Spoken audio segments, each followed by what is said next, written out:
जय सच। त्रिमंत्र बुलाए प्रदीपानंद जी, बोलावजो। हाँ। नमो वीतरागाय, नमो वित्रागाय, नमो अरिहंताणम, नमो अरिहंताणम, नमो सिद्धाणम, नमो सिद्धानम, नमो आयरियाणम, नमो आयरियानम, नमो उवज्जायाणम, नमो उवसायानम, नमो लोए सव्व साहुणम, नमो लोए सव साहुनम, ऐसो पंचन मुक्कारो, ऐसो पंचन मुक्कारो, सव्व पावप्पणासनो, सव पावपनासनो, मंगलाणं च सव्वेसीं, मंगलानम च सव्वेसिम, पडमं हवै मंगलम्। पद्मम हवै मंगलम। ओम नमो भगवते वासुदेवाय, ओम नमो भगवते वासुदेवाय, ओम नमः शिवाय, ओम नमः शिवाय। जय सच्चिदानंद। जय सच्चिदानंद। जय सच्चिदानंद। खूब खूब आभार डॉक्टर कश्यप जी। जय सच्चिदानंद, બધાનું સ્વાગત છે પદ સત્સંગમાં। આજે પદ જે લેવાના છે એ છે CD 25 સાતમું પદ, અમારા જ્ઞાન વાક્યોના અમલથી છે સમાધિ પદ। ગુજરાતીમાં રહેશે। જય સચ્ચિદાનંદ।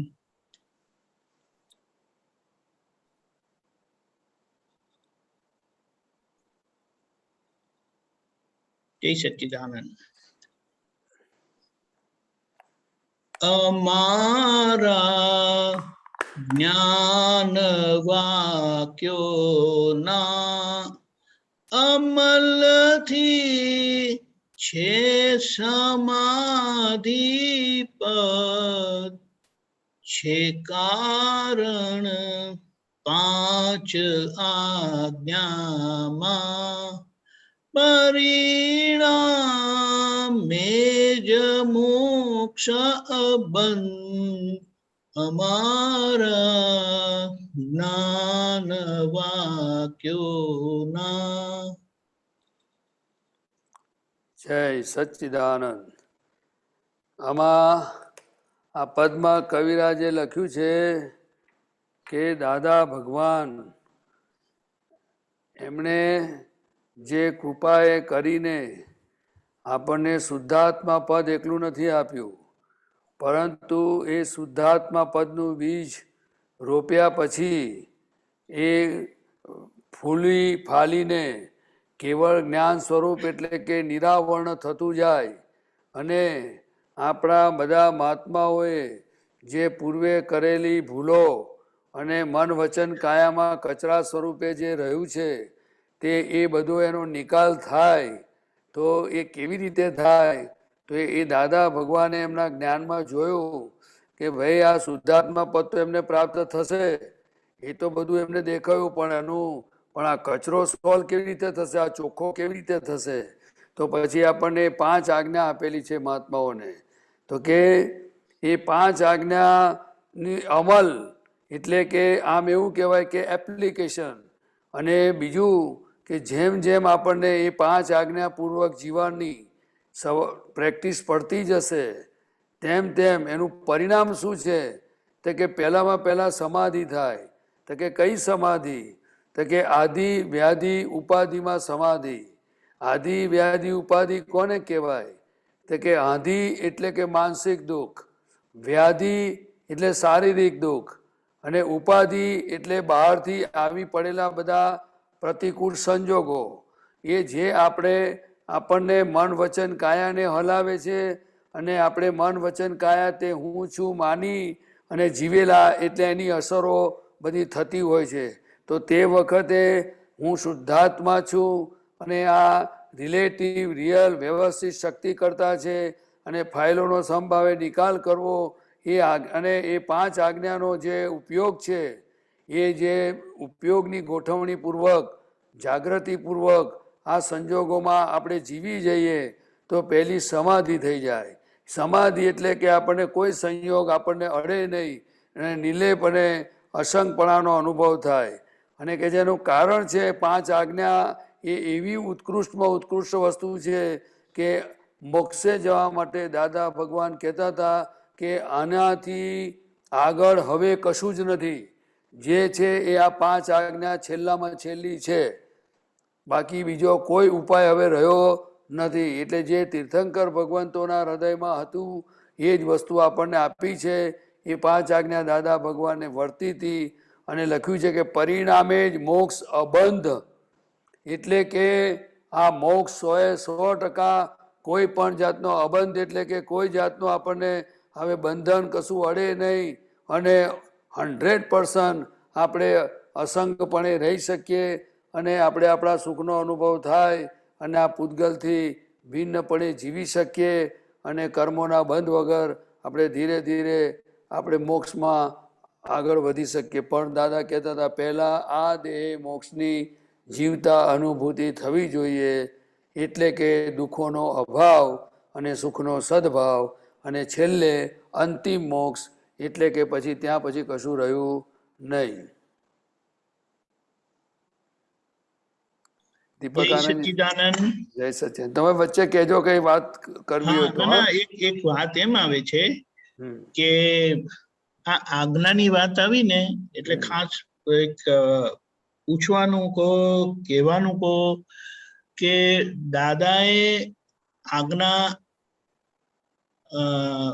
એમ કે છે કે જ્ઞાન આપીને જે અહંકાર આપણો લઈ લીધો એટલે આજ્ઞા પછી આપી અને આજ્ઞા પાડવામાં આપણે સહેજે રાજી થઈ ગયા.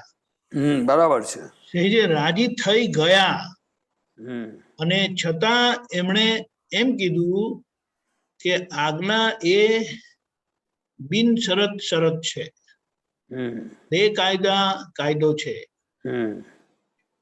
અને બહાર તો આજ્ઞા એક વ્રત તરીકે લેવામાં આવે છે, એટલે આપવામાં આવે છે કે તમારે વાવ લેવાનું, એટલે કે ને તમારે એની શપથ લેવાની હોય છે કે હું આજ્ઞામાં રહીશ કરીને. બરાબર છે. તો આ બેમાં જરા સમજણ આપો ને. હવે જો ક્રમિક માર્ગમાં જે આજ્ઞાનું કંઈ પણ નિયમ આપવામાં આવે છે એ ગુરુ દ્વારા, એમાં તો એને પોતાનો અહંકાર હોય જ, કારણ કે ત્યાં આગળ અહંકાર લઈ લેવાની સિસ્ટમ નથી. એટલે ત્યાં અહંકાર સાથે જ હોય, એટલે એ પ્રમાણે નિયમથી આગળ વધતા જાય. પણ એમાં સૌથી મોટામાં મોટી દાદા ભગવાને ફોડ એ વાતનો પાડ્યો છે કે ગુરુ જેટલી ડિગ્રી પર ચડ્યા હોય એનાથી 1 ડિગ્રી નીચે આપણને એ લઈ જઈ શકે. જ્યારે અક્રમ વિજ્ઞાનમાં તો દાદાએ જે પોતાને સુખ વર્ત્યું અને જે અનુભવમાં આવ્યું એ પૂરેપૂરું કેવળ જ્ઞાન આપી દીધેલું છે, પરંતુ આ કાળમાં આપણને પચ્યું નથી. અને દાદા પણ કહેતા હતા કે અમને પણ પચ્યું નહીં, એટલે 356 ડિગ્રી પર અટક્યું. એટલે આ મોટો તાત્વિક ભેદ છે. અને દાદાની 5 આજ્ઞા છે એ કેવી રીતે છે તો કે ભાઈ હવે દાખલા તરીકે અહંકાર તો જતો રહ્યો, પણ હવે જે ડિસ્ચાર્જ અહંકાર છે એ જેમ જેમ તમે આજ્ઞા પ્રજ્ઞા શક્તિ આ બધી આજ્ઞા પડાવે, કારણ કે આજ્ઞા ગઈ એટલે પ્રજ્ઞા ઉત્પન્ન થઈ. જ્યારે ક્રમિક માર્ગમાં પ્રજ્ઞા શક્તિ ઉત્પન્ન થતી નથી, એને એ તો જે ધીરે ધીરે ધીરે આગળ વધતા થાય તેમ તેમ બધી સ્થિત પ્રજ્ઞા દશા ને એવી બધું એમાં આખો સ્ટેપ હોય છે, બધો ખ્યાલ આવ્યો ને. એટલે આપણને દાદાએ જે એમને વર્તું હતું એવું જ આપણને પૂરેપૂરું આપ્યું છે. એટલે દાદા કહેતા હતા આ કાળમાં તમારે વધારે વધારે પુરુષાર્થ કરો તો 356 ડિગ્રી સુધી તમે જઈ શકો એમ છો. પણ હવે દરેકના પુરુષાર્થ ઉપર આધાર રાખે છે. બીજી વાત તો કે જે આજ્ઞા પાડવી એટલે એમાં શું છે તો દાદા કહેતા હતા કે ભાઈ તમારાથી આજ્ઞા નહીં પડાય, એ આ કાળમાં આવું છે એ તો અમે જાણીએ છીએ, પણ છતાંય તમારે રોજ નક્કી કરવાનું અને શક્તિ માંગવાની, અને આજ્ઞા ચૂકો તેનું પ્રતિક્રમણ કરવાનું કે ભાઈ દાદા મારાથી આજ્ઞા પડાઈ નથી, તેની હું માફી માગું છું, એટલે માફી માગવા આપવાનું કામ મારું છે ને માફી માગવાનું કામ તમારું છે. પણ આ જે 5 આજ્ઞા છે અને ક્રમિક માર્ગમાં જે 5 આજ્ઞા છે એનો કે 5 આજ્ઞાઓ કે જે બી હોય તે, એ આજ્ઞા ખાલી એને આગળ લઈ જાય છે, એની પૂર્ણાહુતિ નથી કરાવતું. જ્યારે આ 5 આજ્ઞા જે છે એ આપણને અહીંયા જ બેઠા, મેં ના કહ્યું કે દુઃખનો અભાવ એટલે આ દેહે અહીંયા મોક્ષ આપણને અનુભવમાં આવે. જ્યારે ક્રમ માર્ગમાં કોઈ પણ નિયમ લેવાથી આવી અનુભૂતિ ન થાય, કારણ કે ત્યાંની આખી ભૂમિકા જુદી હોય છે, કારણ કે અહંકાર સહિત હોય છે. ડિસ્ચાર્જ કસાય ના કહેવાય પણ ચાર્જ થતું હોય, એટલે ક્રોધમાન માયાલોભ હોય. અહીંયા આપણને આ જ્ઞાન મળ્યા પછી ક્રોધમાન માયાલોભ નથી હોતા, રાગ દ્વેષ નથી હોતા. એ આખો ભાગ વૈજ્ઞાનિક રીતે જોઈએ તો આપણને હું શુદ્ધાત્મા છું એનું જે લક્ષ્ય બેઠું છે એ અલખનું લક્ષ્ય છે. એ ક્રમિક માર્ગમાં છેલ્લે આવે છે, તે જ્ઞાની મળે ત્યારે. એટલે તમે જો આપણે જોવા જઈએ તો દાદા જે બધી વાત કહેતા હતા એ હું તમને મને જેટલી યાદ છે કહું છું કે આ અક્રમ વિજ્ઞાની દાદા ભગવાને એટલે કહ્યું કે મેં તમને સ્વતંત્ર બનાવ્યા છે, હવે તમારા કોઈ ઉપરી રહ્યા નહીં. પણ આપણે દાદાને કેમ આપણે માથે રાખવાના કે આપણે હજુ આપણી અંદર નબળાઈઓ પડી છે, આપણી અંદર એટલે કે પડોશી ફાઇલ નંબર 1માં, એટલે દાદાને જોડે રાખવાના તો જેથી કરીને એ આપણા પર જોર ના કરી જાય આપણી સેફટી માટે. એટલે છેલ્લે દાદા ભગવાને કહ્યું કે 5 આજ્ઞા તે જ હું છું.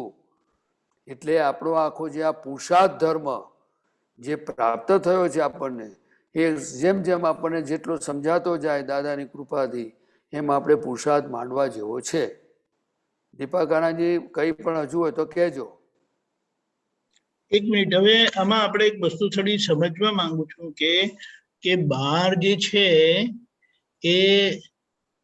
એ લોકો શુદ્ધિકરણની પ્રક્રિયા કરાવે છે આપણને, અને એનાથી તમે તમારું ઉપાદાન તૈયાર કરો છો, જાગૃત કરો છો કે જેથી કરીને કૃપા પાત્ર થાવ.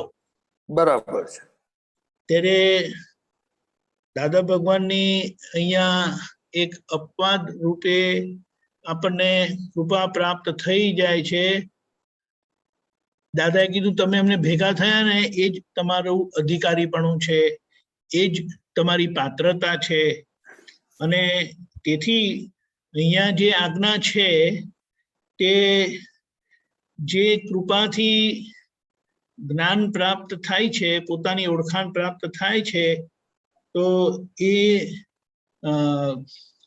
કૃપા સિદ્ધ થવા માટે કે કૃપા સિંજવા માટે એનો અનુભવ કરી લેવા માટે આજ્ઞા છે.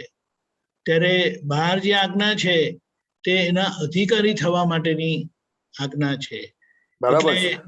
આ તો એક અપવાદ રૂપે આ કાળને અનુરૂપ એક કે ને કે યોગ છે જ્ઞાની પુરુષનો, અને એનાથી આપણે બધા લાભી જઈએ છીએ. અને એના માટે એક વસ્તુ પણ બહુ સરસ કીધી કે દાદાએ જે વિજ્ઞાન ખુલ્લું કર્યું એ વિજ્ઞાનથી, એ અંતર્વિજ્ઞાન છે, અને એ વિજ્ઞાનથી આ બહારના બધા શુદ્ધિકરણના માર્ગ કામ કરતા થઈ જશે, એની ઇફેક્ટિવનેસ ખૂબ વધી જશે. હમણાં છે પણ એવી નથી. એટલે દાદાએ એમ કીધું કે આ જ્ઞાન મારું નથી, આ તો કુદરતી મારા નિમિત્તે ખુલ્લું થયું છે, અને મેં બધાની વચ્ચે મૂક્યું, અને એમાં જે મને ભેગા થયા એ મહાપુણ્યશાળીઓને એ મળી ગયું, એટલે એ કામ કરે છે. બીજું કોઈ ખોટું નથી, પણ બીજાની અંદર આ સમજણ પ્રાપ્ત થઈ જાય તો એ માર્ગ જે પણ છે, કોઈ માર્ગ બદલવાની જરૂરત નથી, અહીંયાથી અહીંયા જવાની જરૂરત નથી. જ્યાં છે ત્યાં એ કાર્યરૂપ ક્રિયાકારી થવા માંડે છે. બરાબર છે. દાદાની સમજણ ઉમેરવાથી. એટલે અહીંયા આપણે આજ્ઞાની વાત કરીએ છીએ, અને આજ્ઞાનો આપણે એક ફોડ પાડી દીધો, સમજણ લઈ લીધી કે બહાર અધિકારી થવા માટે આજ્ઞા છે અને અહીંયા કૃપાથી પ્રાપ્ત થયા પછી એ કૃપા સીંચવા માટે અને અનુભવ કરી લેવા માટે આજ્ઞા છે. બરાબર છે. શુદ્ધિકરણ બહાર પહેલી થાય છે, પછી કૃપા પ્રાપ્ત થાય છે. અહીંયા કૃપા પ્રાપ્ત થાય છે અને શુદ્ધિકરણ પછીથી રહે છે. પણ જે આજ્ઞા અપાય છે એનાથી શુદ્ધિકરણ થયા કરે છે. આગળ જઈએ આપણે. હા, બરાબર છે. જ્યાં લાગે કઈ કે ગૂંચવાડો, ત્યાં પૂદગલની અસર પૂર્વીય, શુદ્ધાત્મા જ્ઞાનસ્ત અકબન, સ્વરૂપનું લક્ષ્ય ખુદ અમીય, અમારા જ્ઞાન વાક્યોના અમલથી છે સમાધિપદ. હવે આ જ્ઞાન મળ્યા પછી જ્યાં લાગે કંઈક ગૂંચવાડો, ત્યાં પૂદગલની અસર પૂર્વીય, એટલે કે હવે આ શુદ્ધાત્મા પદ પ્રાપ્ત થયા પછી જે આપણને ગૂંચવાડો એટલે શું, તો કે ભાઈ કોઈક વ્યવહારમાં સમસ્યા આવે, કોઈને પૈસા નહીં આવે તો મનમાં અંદર બધું ધમાસાણ ચાલ્યા કરે, કોઈને બીમારીની સમસ્યા આવે તો ધમાસાણ ચાલે, કંઈ ને કંઈ વ્યવહારમાં કંઈ ને કશી નાની મોટી વસ્તુ બને તો પછી એને અંદર બધું ધમાસાણ ચાલ્યા કરે. કારણ કે એ ચોખ્ખું કર્યા વગરનું જે મન વચન કાયા અને અંતસ્કરણ છે એમાં ચિત્તની શુદ્ધિ થઈ ગઈ, એ દાદાએ શુદ્ધ કરી આપ્યું, પણ હવે સંપૂર્ણ શુદ્ધ થયું નથી. એટલે કે હું શુદ્ધાત્મા છું એ જે પ્રતીતિ સ્વરૂપે છે એ રહ્યા કરે છે, પરંતુ આ જ્યારે સંજોગો બધા કર્મના ઉદયો આવે તે વખતે આ બધો ગૂંચવાડો થાય અને એ બધી અસરો થાય. અસરો થાય એટલે શું થાય, તો કે આપણને કૃપાથી પ્રાપ્ત થયું છે એટલે તે વખતે જ્યારે ઉદય આવે ત્યારે હું શુદ્ધાત્મા છું એકદમ પ્રતીતિ સ્વરૂપે હોય, પણ એ લક્ષ નથી રહેતું. એટલે શું થાય તો કે પછી અસર થાય ને પછી થોડી વાર એનો ભોગવટો હોય, પછીથી પાછળથી એને યાદ આવે કે હું શુદ્ધાત્મા છું, આમ કરતું કરતું પછી પાછું નોર્મલ થઈ જાય. એટલે કે શુદ્ધાત્માને કશું થતું નથી. શુદ્ધાત્માનું જ્ઞાન અંદરથી જે બીજ સ્વરૂપે દાદાએ આપ્યું છે, રોપ્યું છે, એટલે એ જ્ઞાનને કશું થતું નથી. પરંતુ જે લક્ષ્ય છે એ લક્ષ આ સંજોગો કર્મના ઉદયોમાં લક્ષ બધું આમ તેમ આગું પાછું થઈ જાય અને પછી પાછું એ અસરમાંથી મુક્ત થાય એટલે પાછા પોતાના સ્વરૂપનું લક્ષ આવી જાય કે હું શુદ્ધાત્મા છું. એટલે આ બધી ઇન્ટ્રીમ ગવર્મેન્ટ હોવાને કારણે, કારણ કે અગાઉ દીપક આનંદજીએ વાત કરી તો કે ભાઈ આપણને આ દાદા ભગવાને આપણને જે આપ્યું છે એ ખાલી વિજ્ઞાન ખુલ્લું કર્યું છે અને કહે છે કે હું તો નિમિત્ત બની ગયો છું. એટલે આ વિતરાગોનું વિજ્ઞાન છે અને તે આપણને બધાને જે પ્રાપ્ત થયું છે, પણ આની સમજ સત્સંગ દ્વારા કે કોઈને કોઈ બધા આપતપુત્રો મહાત્માઓ દ્વારા બરાબર આ પાકી કરી લેવાની જરૂર છે આપણે. તો કે ભાઈ સંજોગોની અસર થાય છે એટલે આવી તો જાય છે, પછી પાછળથી થોડી વાર હું શુદ્ધાત્મા છું એ તો આવી જ જાય છે. એમાં તો કોઈ બે મત જ નથી, કારણ કે જ્ઞાની પુરુષે 14 લોકના નાથ જ્યાં એના હાથે બીજ રોપાયું છે. ખ્યાલ આવે ને, એટલે બીજ જતું નથી આ, પણ આ બધા ભોગવટાને કારણે બધું આગું પાછું થાય છે. પણ આપણે એનાથી ઘણીવાર કોઈ વાર એવું બને કે કલાક સુધી પણ ભોગવટો હોય, પણ એનાથી ઘણાને એમ થઈ જાય કે શું મારું શુદ્ધાત્મા પદ જતું રહ્યું, તો આપણને અંદર રહેલી વિપરીત બુદ્ધિ છે, અજ્ઞાશક્તિ આપણને મૂંઝવે તો કે ના, પણ એ તરત જ પ્રજ્ઞાશક્તિ હાજર થઈ જાય, હું શુદ્ધાત્મા જ છું, હું શુદ્ધાત્મા છું. અને બધાય મહાત્માઓનો અનુભવ છે કે થોડી વાર ભોગવટાનો જે કાળ પૂરો થાય એટલે તરત જ પાછું લક્ષ આવી જાય છે. એ કોના જેવું છે તો કે જેવી રીતે એકવાર વરસાદનો ટાઈમ હોય અથવા તો નોર્મલ હોય તો પણ એકદમ વાદળું આવી જાય એટલે નીચે અંધારું થઈ જાય. એટલે અંધારું થઈ ગયું એનો મતલબ એવો નથી કે સૂર્યનારાયણ જતા રહ્યા છે, સૂર્યનારાયણ એની જગ્યાએ છે, પણ જેવું પાછું એ કુદરતી વાદળું ખસે અને પાછું અજવાળું આવે. એટલે આપણને બધાય મહાત્માઓને કર્મના ઉદયોના વાદળા આવે છે એટલે તે વખતે ઘણીવાર હું શુદ્ધાત્મા છું એ લક્ષ અંદર પોતાના પ્રતીતિ સ્વરૂપે રહે છે, પણ એ વાદળાને કારણે લક્ષ રહેતો નથી. એ લક્ષનું આવન જાવન થયા કરે છે. એટલે શાસ્ત્રોમાં કહ્યું છે એ ક્રમ માર્ગમાં કે પ્રતીતિ લક્ષ અનુભવ, એટલે કે પ્રતીતિ સ્વરૂપે દાદાએ આપ્યું છે. બહુ મોટી વાત છે, કારણ કે બધું જ થાય. દાખલા તરીકે શબ્દો યાદ રહે, શાસ્ત્રો યાદ રહે, નિયમો યાદ રહે, બધું જ બની શકે છે. પરંતુ હું શુદ્ધાત્મા જ છું, હું નિશ્ચય નિર્ણયથી કેવળ શુદ્ધાત્મા છું, એ અલગનું લક્ષ્ય બેસવું અને એ પ્રતીતિ સ્વરૂપે, એટલે આપણને જે આપ્યું છે ને શાયક છે, શાયક સંકિત કહેવાય છે. એ આ કાળનું 11મું આશ્ચર્ય છે કે દાદા ભગવાનની કૃપાથી આ જે શાયક સંકિત આપણને પ્રાપ્ત થયું છે. બાકી ક્રમ માર્ગમાં તો બહુ જ મુશ્કેલ વસ્તુ હોય છે. એની બધી આખી પ્રોસેસ છે ક્રમ સ્ટેપ બાય સ્ટેપની. પણ આપણે આ વાત કરવા પાછળ ક્રમિક માર્ગ તો દાદા કહે છે કાયમ માટેનો હોય છે, અક્રમ કાયમ હોતું નથી. પણ આની પાછળ એ સમજવાનું છે, આ વાત એટલે કરવાની છે કે આપણને જે અત્યારે દાદાનું વિજ્ઞાન જેને જેને બી પ્રાપ્ત થયું છે, સાંભળવા મળ્યું છે, સમજવા મળ્યું છે, પ્રાપ્ત થયું છે, એણે ખૂબ અહોભાવ કરવાની જરૂર છે કે ઓહો અબજોની વસ્તીમાં મને આવું દાદા ભગવાનનું જ્ઞાન મળ્યું, આ વાત સાંભળવા મળી, આ સત્સંગ મળ્યો. તો આપણે જેટલો દાદા માટે આ જ્ઞાન માટે અહોભાવ થશે એટલું આપણું એમાં કલ્યાણ સમાયેલું છે. મુદ્દે મને એટલું સમજાય છે કે જ્યાં સુધી જ્ઞાની પુરુષ પ્રત્યે, આ અક્રમ જ્ઞાન પ્રત્યે, 5 આજ્ઞા પ્રત્યે જેટલો અહોભાવ આપણને થયા કરશે કે ઓહો ધન્ય છે કે મને આજે આ વસ્તુ પ્રાપ્ત થઈ, તો એમાં આપણું ઉત્કૃષ્ટમાં ઉત્કૃષ્ટ કલ્યાણ આપણું સમાયેલું છે. દીપક આનંદજી સાહેબ. હા, એક જ મિનિટ. હું પેલું દાદાએ જે એમ કીધું છે ને કે અમારા આ જે 5 આજ્ઞા 5 ફંડામેન્ટલ વાક્યો છે ને એના માટે જે કીધું છે ને, એટલે હું જરા જોતો તો.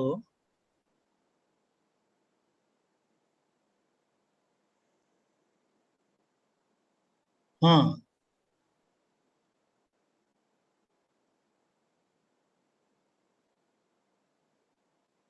ઓકે. આ મૂળ જે દાદાનું આપતા સૂત્ર છે ને એમાં આ વાક્ય આવેલું છે. જો આ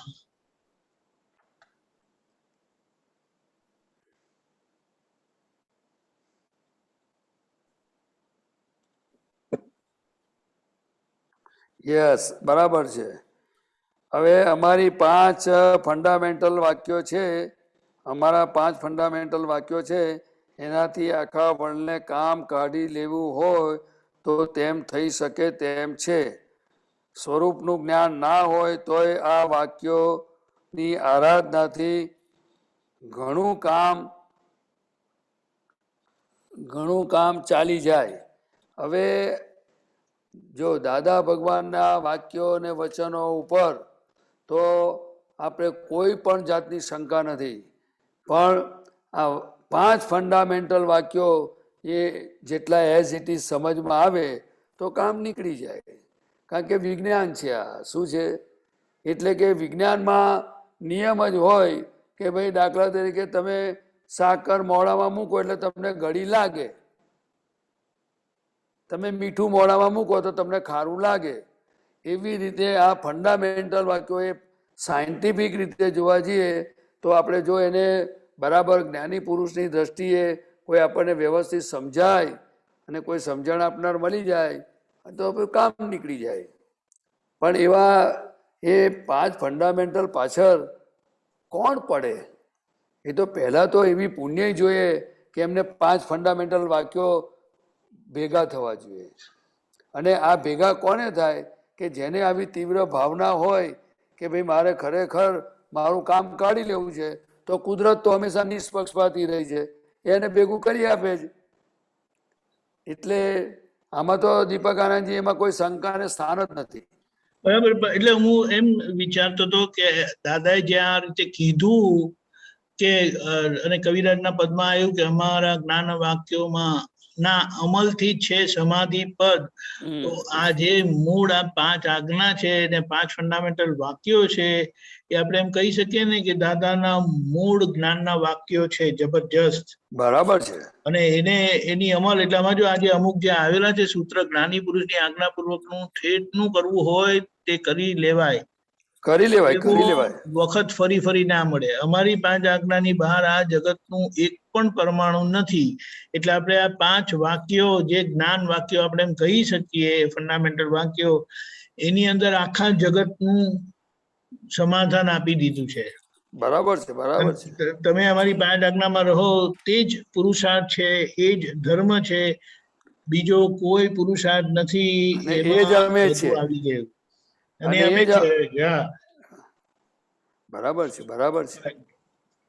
જો દાદાના વચનો પર તો 100% આપણે નિશંક જ છે. અને ફક્ત મેં ના કહ્યું કે આપણે એની આરાધના કરવી અને એને બરાબર સમજી લેવાની જરૂર છે, તો આપણું કામ થઈ જાય. કરેક્ટ. ઓકે, તો આપણે થોડું એનું સપોર્ટિંગ એ કરીએ કે જેથી કરીને આપણને ખબર પડે કે 5 આજ્ઞા એ જ એમના ખરેખર જોવા જાય તો એ જ્ઞાન વાક્યો છે કે જે સમાધિ પદ આપી શકે એમ છે આજે પણ. બરાબર છે, બરાબર છે.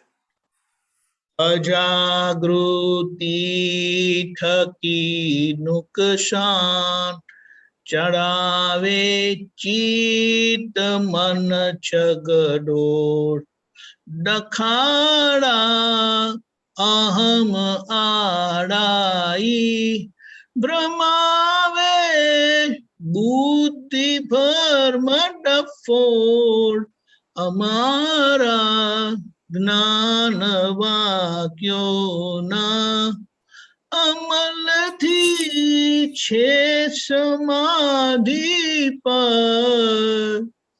હવે અજાગૃતિ થકી નુકસાન એટલે જ્યારે હું સ્વભાવમાં જાગી ગયો કે હું શુદ્ધાત્મા છું, એટલે એ તો આપણે સ્વભાવમાં જાગી ગયા, પોતાના સ્વરૂપમાં આવી ગયા આપણે. પરંતુ દાદા ભગવાને કહ્યું કે શુદ્ધાત્મા પદનો સ્વભાવ શું છે? તો કે આ પ્રજ્ઞા શક્તિ જાગૃત થઈ, તો કે આત્મામાં છૂટે પડેલી શક્તિ છે. તો હવે જાગૃતિ કઈ ઉત્પન્ન થઈ કે હું શુદ્ધાત્મા છું. પછી આ 5 આજ્ઞાથી ખબર પડી કે આ મારું સ્વરૂપ નથી.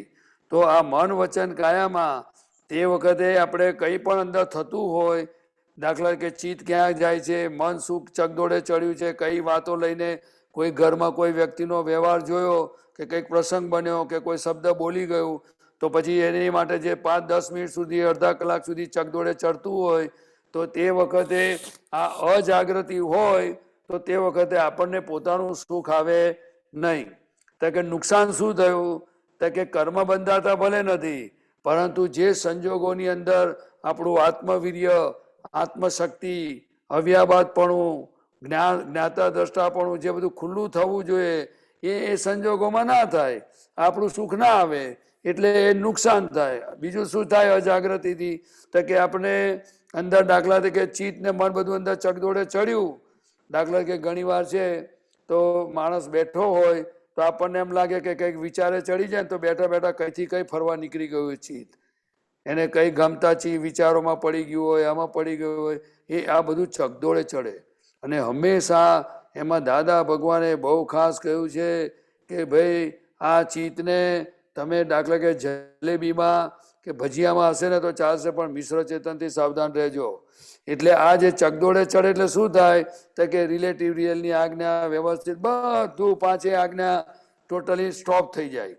ત્યારે અને ડખાડા અહમ આડાઈ, એટલે ડખાડા અહમ આડાઈ એટલે શું? તો કે જ્યારે ઘરમાં હોઈએ, વ્યવહારમાં હોઈએ, આપણે વ્યવહારમાં છીએ જ, હોઈએ નહીં, છીએ જ, બધા દેહ છે ત્યાં સુધી બધે વ્યવહારો છે, નોકરી ધંધાના હોય, ઘરના હોય, સગાવાલાના હોય, ત્યારે અંદર નાની નાની બાબતોમાં હું કહું તેમ થવું જોઈએ, આ મારી સામે કેમ બોલે છે, અથવા તો આ મારા ઘરમાં આવું નહીં ચાલે, અથવા એ બધી જાત જાતની બધી અંદર પોતાના અહંકારની બધી જે અંદર બધી માન્યતાઓ પડી છે, અને પછી એને કારણે પછી બધા ડખા ઊભા થાય. ડખા ઊભા થાય એટલે શું થાય? તો કે પછી એ અહંકાર છે, એટલે પછી એમાં આડઈઓ બધી આડઈ કઈ હોય તો કે ભાઈ મારે જવું નથી, મારે બોલવું નથી, મારે કરવું નથી, ખ્યાલ આવે ને, એને જેમ કરવું એમ કરે. પછી બધું અંદર બધું ઊંધું છતું બધી જાત જાતનું તોફાન ચાલે. હવે આ બધી ભ્રમાવે બુદ્ધિ ભર્મ ડફોડ, એટલે બુદ્ધિ શું કરે છે તો કે દાદા ભગવાને બધા ફોડ પાડેલા છે કે અહંકાર એ ખાલી અહંકાર કરે છે, એ આંધળો છે. એવી રીતે આ બુદ્ધિ છે એ ભરમાવે એટલે શું છે કે ભર્મ ડફોડ, એટલે બુદ્ધિ છે ને બધી જાતનું એટલું બધું એનાલિસિસ ને ઓડિટ કાઢે. આવું તો કરાતું હોય, આમ કર્યું હોય તો આમ થાય ને, આપણા ઘરમાં આમ ચાલે. એ તમે બધાને પોતાને અનુભવ છે કે કોઈને પણ અવસ્થા સ્વરૂપે જોયા એટલે કે રિલેટિવ રિયલ, અને બીજું કે વ્યવસ્થિત કરતા એની આજ્ઞા ચૂક્યા, અને પછી ચોથી ફાઇલોનો સમભાવે નિકાલ. એ આજ્ઞા કોઈ પણ ચૂક્યા એટલે પછી પ્રજ્ઞાનું જોર બંધ થઈ ગયું અને બુદ્ધિ એટલે અજ્ઞા શક્તિનું જોર ચાલ્યા કરે. જો અજ્ઞા શક્તિ કામ કરતી હોય તે વખતે જો આપણે પ્રજ્ઞાના પક્ષમાં હોઈએ તો આપણે જાગ્રત કહેવાઈએ, અને અજ્ઞાના પક્ષમાં હોય તો અજાગૃતિ કહેવાય. અને અજાગૃતિ પછીથી શું નુકસાન થાય તો કે પહેલા તો પોતાના સુખ આવતું બંધ થઈ જાય, પછીથી પોતાના સ્વરૂપની જે ખુલ્લું થતું હોય તે બંધ થઈ જાય, 5 આજ્ઞા ચૂકી જવાય, અને પછી અજાગૃતિથી જે વાણી વર્તનનો જે વ્યવહારો બધા થાય મનથી, તો એની અંદર એટલું બધું ધમાસાણ થઈ જાય કે આપણે લીધે આખા ઘરમાં ધમાલ ધમાલ થઈ જાય. અને પછી એને કારણે પછીથી વેરો પણ બંધાય, અને પછી એને ટાળું પાડતા ઘણો સમય લાગે. આ તો જેને જાગૃતિ હોય, પાછળથી પ્રજ્ઞાશક્તિ જાગૃત થાય એટલે પછી પ્રતિક્રમણ પણ થાય, પછી બધું પુરુષાર્થ થાય, એટલે પછી આપણું રાગે પડે છે. એટલે દાદા કહેતા હતા કે તમે સવારથી સાંજ સુધીમાં આ જાગ્રત પડે જીવવાનું નક્કી કરી અને પછી છે ને બધો ધીરે ધીરે બધા પુરુષાર્થ માંડજો કે છે. કારણ કે આ કૃપાથી પ્રાપ્ત થયું છે ને, એટલે ના કહ્યું હમણાં દીપક આનંદજીએ કે ક્રમિક માર્ગમાં બહારથી શુદ્ધિકરણ થતું થતું થતું આવે ને છેલ્લે લક્ષ્ય પ્રાપ્ત થાય. આપણને હવે શુદ્ધાત્માનું લક્ષ્ય પ્રાપ્ત થયું છે એટલે આ 5 આજ્ઞાથી ધીરે ધીરે શુદ્ધિ થશે. તો કે શેની શુદ્ધિ થશે તો કે ચિત્ત સંપૂર્ણ શુદ્ધ થશે, મન નિર્ગ્રંથ થશે, પછી આ બુદ્ધિ છે તે બંધ થઈ જશે, પછી અહંકાર છે એ બધો શુદ્ધ થઈ જશે. એટલે તેમ તેમ આપણો વ્યવહાર આદર્શ થતો જશે, અને પછી કોઈ પણ જાતના એના વગર દાદાનું આપણે બધાને જોજો કે દાદાનો ફેસ બધાને ગમે છે એવું પૂછે ને તો કે હા, તો કે કેમ તો કે એ નિરઅહંકારી પુરુષ હતા, એટલે એમનો ફેસ તમે જુઓ, એમની વાણી જુઓ, તે બધાને ગમે છે. ભલે એને ના જોયા હોય ને તો એને દાદા પ્રત્યે પ્રેમ આવે. જેનું કારણ શું, એમનો ફોટો જુએ ને તો એકવાર તો માણસને સમાધિ થઈ જાય છે. એ બધી અહંકાર મન બુદ્ધિ બધાથી ટોટલી એટલું બધું શુદ્ધ થઈ ગયેલું એમનું. અને આપણને દાદા કહેતા હતા કે હું આગળ શુદ્ધ કરીને આવ્યો છું, ચોખ્ખું કરીને આવ્યો છું, અને તમારે ખાલી ચોખ્ખું કરવાનું, આટલો જ તમારી ને મારી વચ્ચે ફેર છે. આવું દાદા કહેતા હતા. એટલે આપણે બધા મહાત્માઓએ પુરુષાર્થ માંડ્યો છે, અને કદાચ કોઈને કદાચ કાચા પડતા હોય તો ફરી ફરી દાદા પાસે શક્તિ માગી અને નિરંતર શુદ્ધાત્મા પદ પ્રાપ્ત થયા પછી જેટલું બને એટલું આપણે જાગ્રતપણે જીવવું જોઈએ. એ આપણું લક્ષ્ય છે જ, પરંતુ એ લક્ષ્ય ચૂકી જવાય તો ફરી ફરી આપણે પ્રજ્ઞાના પક્ષમાં રહીશું તો હેન્ડલ વાગશે, અને હેન્ડલ વાગશે તો આપણું કામ પૂરું થઈ જશે. નહીં તો આ બુદ્ધિ એ વિપરીત થયેલી છે, અહંકાર ગાંડો છે, આંધળો છે, પછી મન એ ગંઠાણ લાકડું છે, અને ચિત્ત અશુદ્ધ થયું છે. તો કે કેવી રીતે એને ઓળખાણ પડે તો કે દરેક વસ્તુની ઓળખાણ પડવી જોઈશે. તો કે જો તમે વિધિ કરો ને તે વખતે જો તમે સહેજ ઉપયોગ મૂકીને વિધિ કરતા હશો ને તો તમને વિચારો બધા આવી જાય ને તમને ખબર પડે, તો તે વખતે જ્ઞાતા રાખવાનું. પછી જો દાખલા તરીકે સવારમાં વહેલા વિધિ કરવા બેઠા હોય અને તમને એમ થઈ જાય કે ભાઈ હમણાં મારે દૂધ લેવા જવાનું છે, મારે આટલા વાગે અહીંયા તૈયાર થઈને જવાનું છે, તો એ બી તમને બતાવશે. ને જો દૂધનું બતાવ્યું ને નાસ્તાનું તો રસોડું બતાવે ને દૂધ કેન્દ્ર બતાવે. એ ચીજ છે આખું. પછી બુદ્ધિ શું છે તો કે પેલો ઉઠીને શું કરે છે, એ નયો કે નહીં, એ આગો જાય છે પાછો જાય છે, શું કરે છે, એ બુદ્ધિ છે ને એ બીજાનું બધાના વર્તન ફોતરા બધા કાઢવાના ધંધા કરે. ખ્યાલ આવે છે? એટલે આ અંતસ્કરણ સતત કામ કરી રહ્યું છે, પણ એ પૂર્વ ભાવમાં આપણે જેવો મસાલો ભરી લાયા છે એવો છે. પણ દાદાએ કહ્યું કે હવે આ બધું જ્ઞેય થઈ ગયું, અને આપણે હવે શુદ્ધાત્મા થાય એટલે જ્ઞાતા થઈ ગયા. એ આપણો જ્ઞાતાનો સંબંધ છે. એ ધીરે ધીરે એસ્ટાબ્લિશ કરેલો છે. એ ફંક્શનલ જેમ જેમ થતો જશે એટલે કામ કરતો થઈ ગયો છે. પણ જેટલો જેટલો ખાતી ઘડીએ, ઉઠતી ઘડીએ, સૂતી ઘડીએ, કોઈના વ્યવહારોમાં થતા જેમ જેમ આ 5 આજ્ઞાથી થશે તેમ તેમ આપણને પોતાને આ બધો કચરો ચોખ્ખો થતો જશે. એક એક વસ્તુ એક્ઝેક્ટ ઓળખાતી જશે અને એની સામે આપણે ઊભા રહી શકીશું. એટલે કે હું અનંત શક્તિ વાળો છું એ જે આપણે બોલીએ છીએ એ મનની સામે જ્ઞેય છે એનું જ્ઞાતા તરીકે ઊભા રહી શકીશું. આ બધા પુરુષાર્થની બહુ સરસ મજાનું દાદાએ આપણને આપ્યું છે અને હું લગભગ મને વિશ્વાસ છે કે આપણે બધા પુરુષાર્થ માંડ્યો છે એટલે એક દિવસ જરૂર આપણી બધાની પૂર્ણાહુતિ ધીરે ધીરે થઈ જશે. અને જે પણ આપણે કદાચ કચાશ રહે તો ખૂબ દાદા પાસે શક્તિ માગવાની જરૂર છે. દાદા પાસે આલોચના કરવાની જરૂર છે કે દાદા આજે મને વિધિ વખતે બહુ વિચારો આવ્યા પણ જ્ઞાતા રહ્યું નહીં. દાદા આજે હું નવરો પડ્યો અને ઘરમાં બેઠો તો સોફા પર તો મને આના બધા આ આવો છે તેવો છે બધું બુદ્ધિમાં બધું ચાલતું હતું, મનમાં ચાલતું હતું. એ બધું જે કંઈ ચીજ હોય તેમાં મને અહીંયા સુખ લાગ્યું, આમ સુખ લાગ્યું, એવી જે કંઈ પણ નાની મોટી ચીજ આપણને દેખાય તો આપણે દાદાને આલોચના સ્વરૂપે એમના ચરણોમાં મૂકવી અને પ્રાર્થના કરી, હે દાદા ભગવાન, નિરંતર તમે મારા ચિત્તમાં રહો અને દરેક જીવ માત્રમાં હું શુદ્ધાત્મા જો વ્યવસ્થિત શક્તિ જ કરતા છે. ફાઇલોનો સંભાવે નિકાલ કરવું એ નિરંતર આજ્ઞા મને હાજર રહે એવી કૃપા કરજો. નહીં તો તમે તો મારી જોડે હાજર રહેજો જ બસ. જય સચ્ચિદાનંદ. જય સચ્ચિદાનંદ.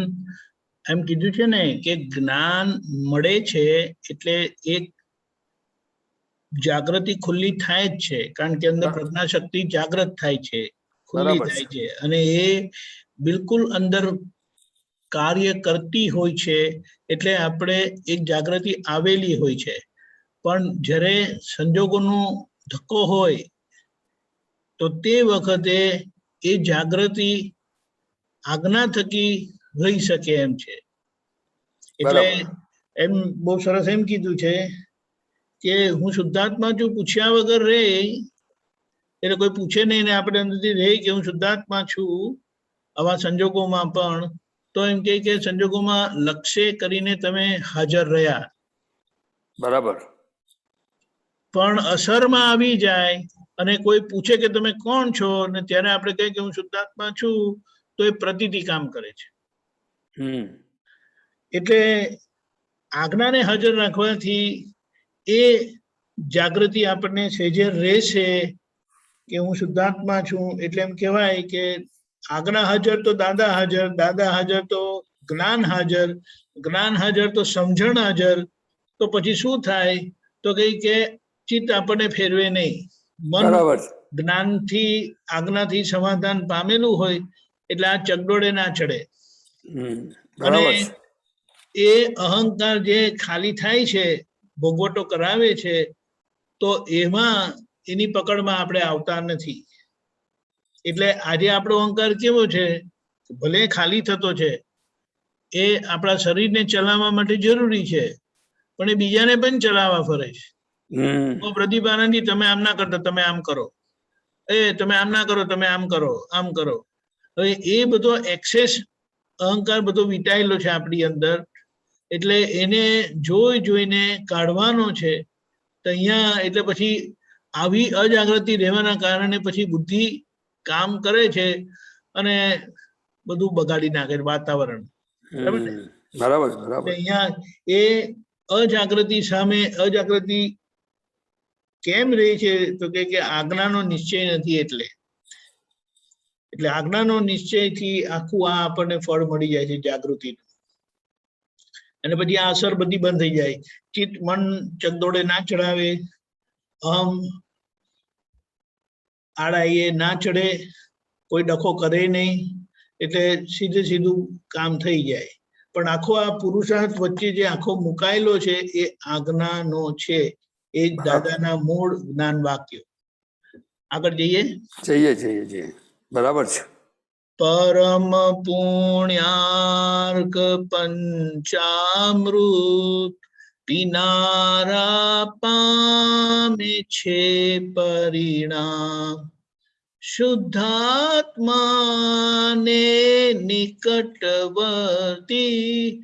જનારા પ્રાપ્તે છે સ્વધામ અમારા જ્ઞાન વાક્યોના અમલથી છે સમાધિપદ. પરમ પુણ્યાર્ક એટલે કવિરાજે લખ્યું છે, જેને દાદા ભગવાન કહેતા હતા કે પુણ્યાનુબંધી પુણ્ય હોય તો આ આપણને પંચામૃત આપણને 5 આજ્ઞા પ્રાપ્ત થાય, અને પ્રાપ્ત થયા પછી આપણે પૂર્વે એવું બધું આરાધન કરીને લાયા હોય કે ભાઈ મારે મોક્ષે જ જવું છે, અને એવો માલ લાયા હોય તો પછી શું છે એ પંચામૃત આપણને પીવાની મજા આવે. પરંતુ દાદા કે આ તો બધા આ કાળમાં તો શું કે દાદા મળશે કે કોઈ સંસારમાં ભલે કોઈ આપણને મોક્ષે લઈ જાય તો જ આપણે જવું છે, આ બધે વાઈફ છોકરા હાથે કોઈ મોક્ષ આપે તો જવું છે.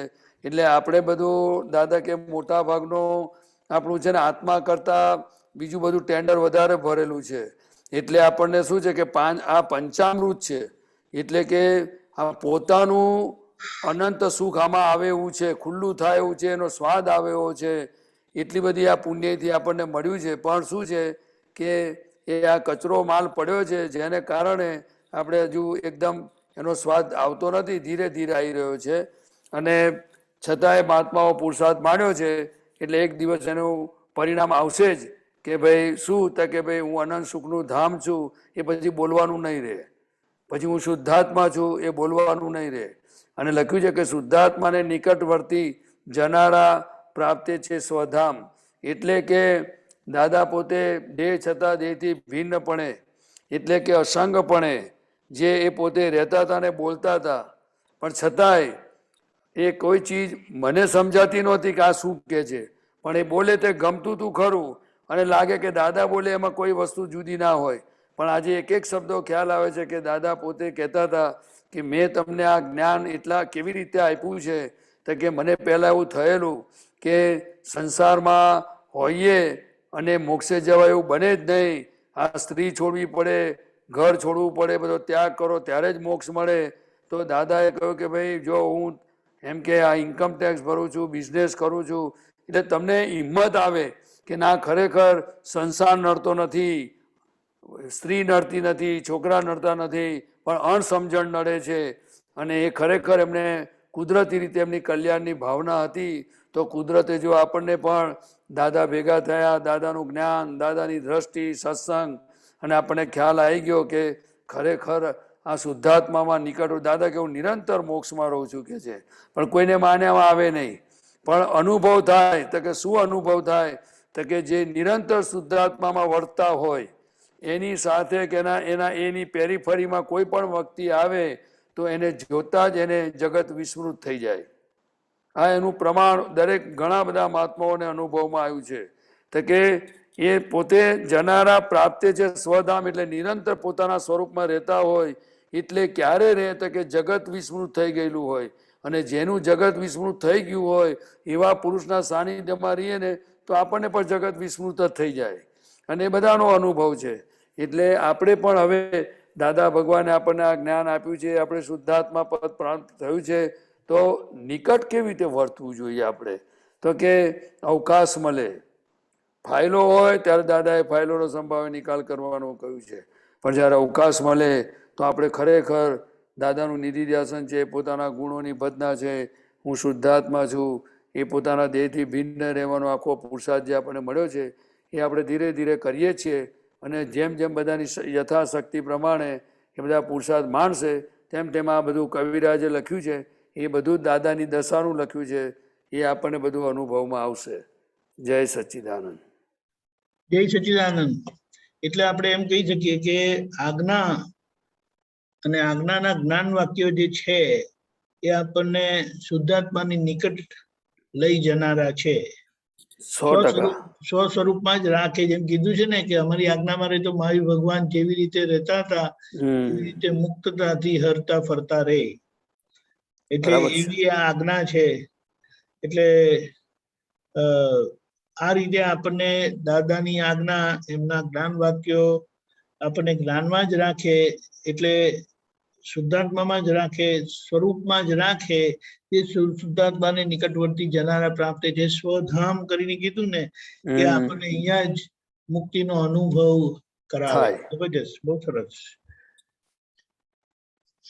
અવર્ણવાદી નિંદક ગાઢ જગામી ભારે કર્મી જીવ, જુએ તે માયે શુદ્ધ આત્મા જ, તે મોક્ષ ગામી હડુ સત શિવ. અમારા જ્ઞાન વાક્યોના અમલથી છે સમાધિ પર, છે કારણ પાંચ આજ્ઞામાં.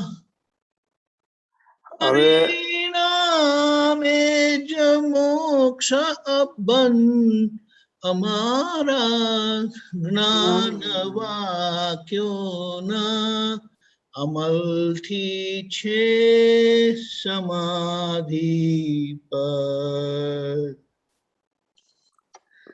પેલું હા, હવે દાદા ભગવાને બહુ સરસ ફોડ પાડ્યો છે કે અવર્ણવાદી એટલે શું છે કે કોઈનામાં કંઈ બધું ખોટું ના હોય, કંઈક તો એનામાં સારું હોય જ.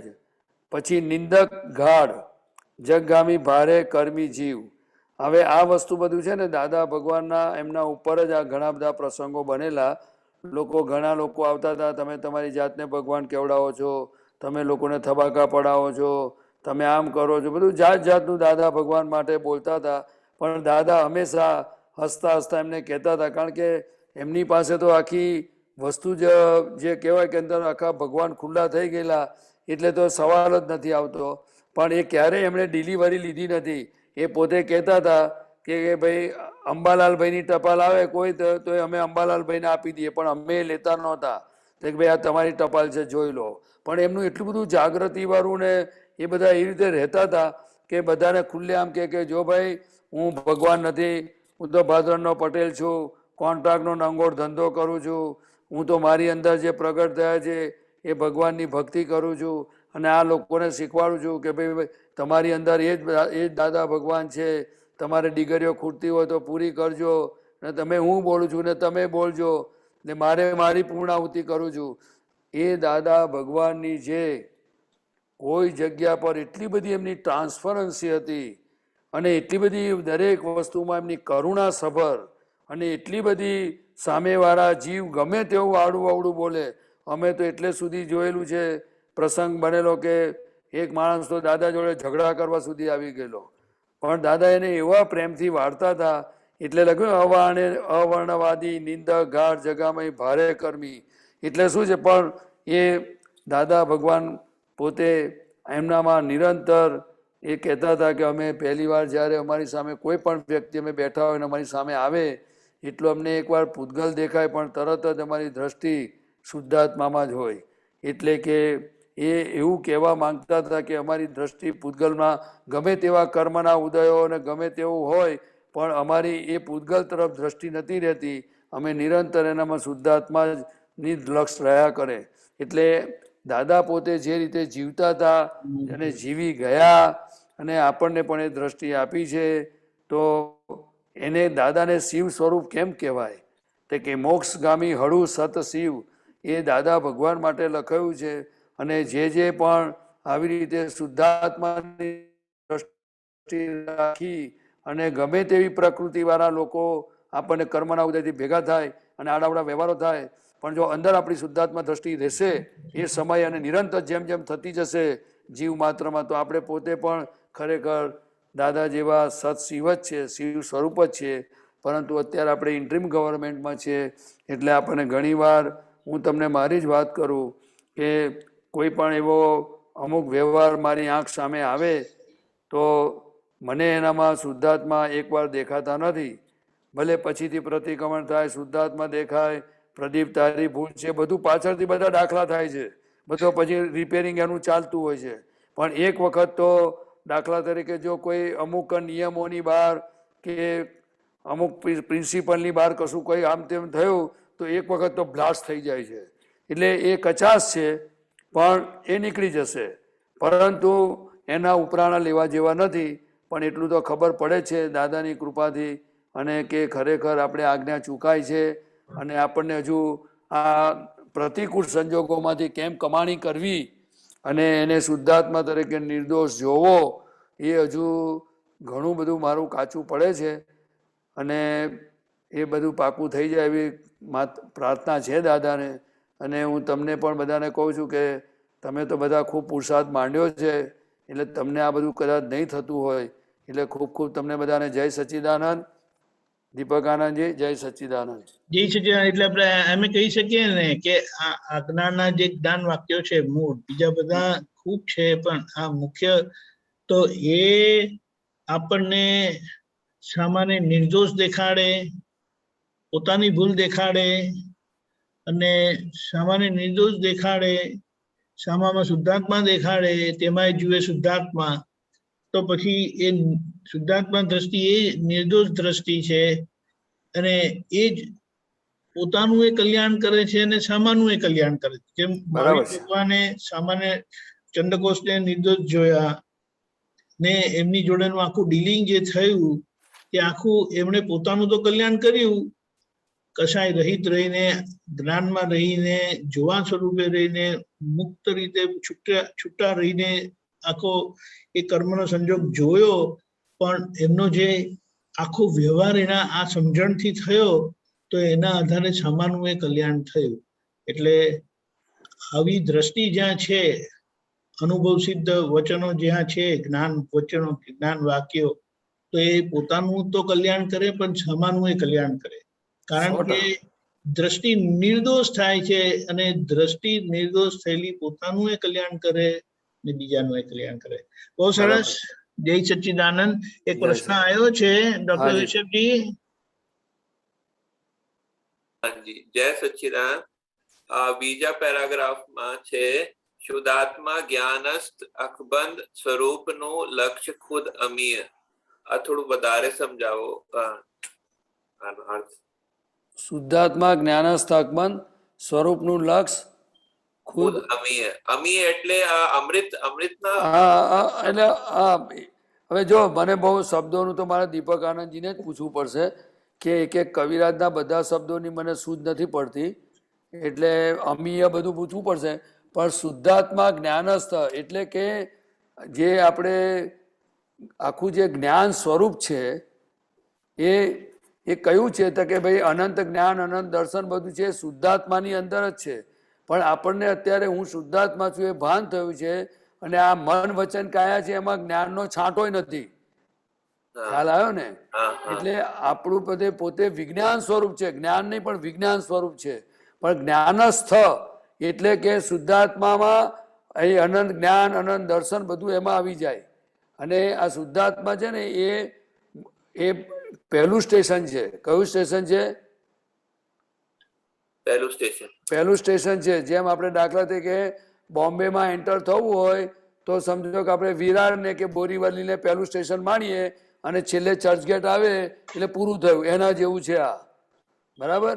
અને અકબંધ એટલે કે એમાં કશું કંઈ આઘું પાછું થયેલું નથી. જે છે તે એઝ ઇટ ઇઝ છે. દાખલે અનંત યોનિમાં ફર્યા, દાખલે સાપમાં ગયા, ભેંસમાં ગયા, જાનવરમાં ગયા, ઝાડમાં ગયા, ગમે તેટલી યોનિમાં ફરવા છતાં પણ શુદ્ધાત્મા અને પોતાનું જે જ્ઞાન સ્વરૂપ, વિજ્ઞાન સ્વરૂપ છે એ અકબંધ એવું ને એવું જ રહેલું છે. અને સ્વરૂપનું લક્ષ્ય ખુદ અમીય. એટલે સ્વરૂપ એટલે કે આમ દરેક જીવમાં, એમાં મનુષ્યોની વાત કરી છે કે જે મનુષ્યો આપણા હિન્દુસ્તાનમાં છે, જે પુનર્જન્મને માને છે, એમને જેને ભાન થઈ ગયું કે હું શુદ્ધાત્મા છું, એનું લક્ષ્ય જેને બેસી ગયું, અને લક્ષ્ય જેને એવું રહેતું હોય, એ સ્વરૂપનું લક્ષ્ય એ ખુદ અમીય. એટલે કે અમી એટલે કે પછી શું છે કે એને ક્યારેય પણ, જેને કહેવાય ને કે તૃપ્ત થઈ ગયેલું કહેવાય. તૃપ્ત એટલે કે પછી જેમ આપણે એકવાર જમ્યા પછી ફરીવાર જમવાની ઈચ્છા ના થાય, એવી રીતે આ સંસારના કોઈ પણ સુખની એને ઈચ્છાઓ થાય જ નહીં, અને નિરંતર પોતાના આનંદ પરમાનંદમાં એ રહેતો હોય, પણ છતાંય અમીયનો અર્થ બીજો આપણે દીપક આનંદજીને પૂછી લઈએ અને થોડી એના વિશે વાત બી કરશે. દીપક આનંદજી સાહેબ બોલજો. હા, ઠંડક આપનારું શું કહેવાય, એટલું મીઠું, પેલા શું કહેવાય એને, એવી રીતે આખું. એક જ મિનિટ, હા, એને આપણે ડિક્શનરીમાં જ જોઈ લઈએ એટલે સરસ થઈ જાય.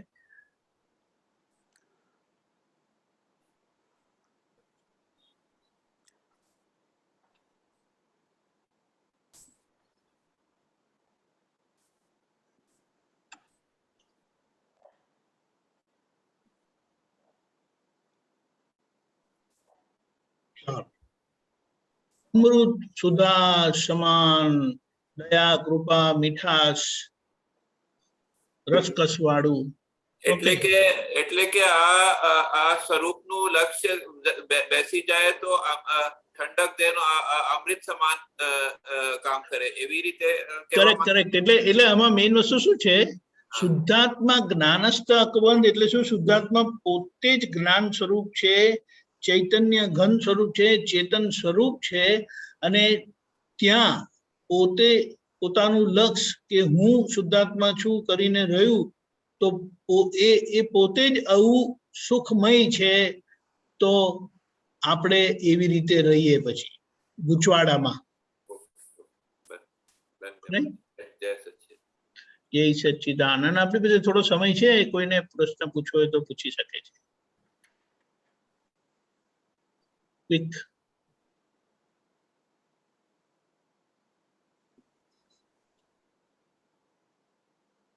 સારું, તો તમે ત્રિમંત્ર બોલાવો, હું ફોલો કરું છું. હા, ઓકે.